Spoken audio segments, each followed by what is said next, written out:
Hey guys, maging killjoy lang ako Pero importante to. May malaking negosyante ang gustong bilhin yung lupa natin sa bagong paraiso. Ha? Oo.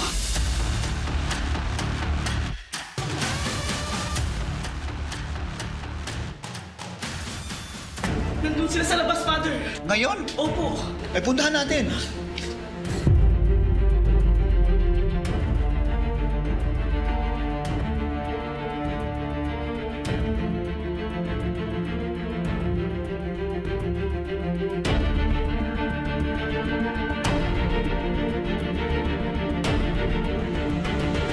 Pero sure ka ba pa na lahat ng mga taga rito willing to sell their homes? Alam mo, lahat ng tao may katapat na pera. Lalo na yung mga katulad ng mga taong nakatira dito. At kapag hindi gumana ang pera, dun tayo gagamit ng dahas. Yes. Asan yung negosyante yun? Ayun!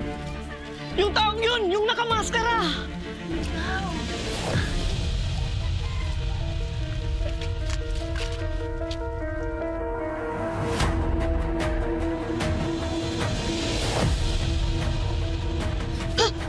Toy! Toy, kumalma ka. Masyado maraming tao si Don Silvio. Kumalma ka.